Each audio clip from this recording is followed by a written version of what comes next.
ఏమో కవిత పార్టీ ఉంటే 2-3 సంవత్సరాలు ఉంటుంది, తర్వాత పోతుందేమో చెప్పలేం. ఆ పార్టీ కాన్స్టెంట్గా కొనసాగుతుందని చెప్పి చెప్పనికి లేదు. మా పార్టీ అయితే 26 సంవత్సరాలు అవుతుంది పెట్టి. మా లెక్క పార్టీ పెట్టిన వాళ్ళు ఓన్లీ టీడీపీ టీఆర్ఎస్ 2 పార్టీలే కంటిన్యూ అవుతున్నాయి తప్ప మిగతా పార్టీలు మస్తుగా పోయినాయి అని చెప్పి కేటీఆర్ చెప్తున్న మాట. అంటే ఇండైరెక్ట్గా కేటీఆర్ ఏమంటున్నాడు, కవిత కొత్త పొలిటికల్ పార్టీ ఉంటుందో పోదో తెలియదు, నన్ను అడగకండి అంటున్నాడు. మేము చాలా లైట్ తీసుకుంటున్నాం, మాకు పెద్ద ఇబ్బంది ఏం లేదు, పొలిటికల్ పార్టీ పెట్టడం వల్ల మాకేమైనా వచ్చిన బాధ ఏముందని చెప్తున్నాడు. రేవంత్ రెడ్డి ముఖ్యమంత్రి అయితేనే కేటీఆర్ కేసీఆర్కి ఏ బాధ లేనప్పుడు కవిత కొత్త పొలిటికల్ పార్టీ పెడితే వచ్చిన బాధ ఏమున్నది. కాబట్టి చాలా లైట్ తీసుకుంటున్నారు బీఆర్ఎస్ పార్టీ అంతా కూడా. సో ఏంటంటే కవిత పేరు తీసి కవితను ఫేమస్ చేయకూడదు, కవిత పేరు తీసి కవితను హైలైట్ చేయకూడదు అనే ఆలోచనలో ఉన్నారు. ఇప్పుడు తీన్మార్ మల్లన్న పొద్దుగాల లేస్తే కేసీఆర్ని పట్టుకొని విమర్శన చేసేది, పొద్దుగాల లేస్తే కేసీఆర్ని పట్టుకొని తిట్టేది.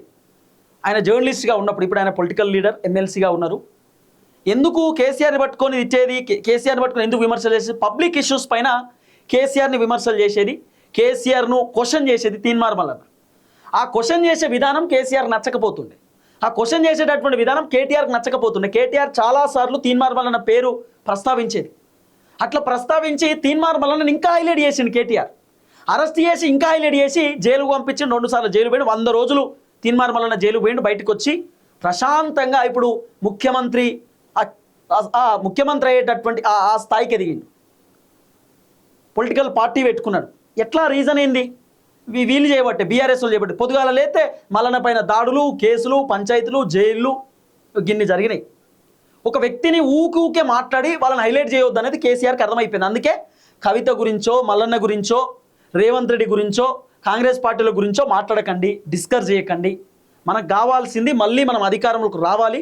అధికారంలోకి రావాలంటే ప్రజా సమస్యలపైన మాట్లాడండి, ప్రభుత్వాన్ని ప్రశ్నించండి తప్ప రేవంత్ రెడ్డిని టార్గెట్ చేయకని చెప్పినాడు కేసీఆర్.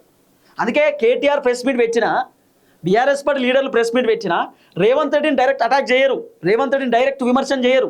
ప్రభుత్వాన్ని ఉద్దేశించి మాట్లాడి రేవంత్ రెడ్డి ప్రభుత్వం అని అంటారు, రేవంత్ రెడ్డి గవర్నమెంట్ అంటారు తప్ప రేవంత్ రెడ్డి అని అనరు. కారణం ఏంది, ఒక పేరు వాడి ఒక పేరు తీసి వాళ్ళని ఫేమస్ చేయకూడదు. ఇది బీఆర్ఎస్ వర్షన్ లెక్క కనబడుతున్నది. సో మొత్తానికైతే కొత్త పొలిటికల్ పార్టీ పైన కేటీఆర్ రియాక్ట్ అయ్యిండు. లైట్ తీసుకున్నాడు, మామూలు లైట్ కాదు, వెరీ లైట్. పెట్టుకొని పో అన్నట్టు లైట్ తీసుకున్నాడు.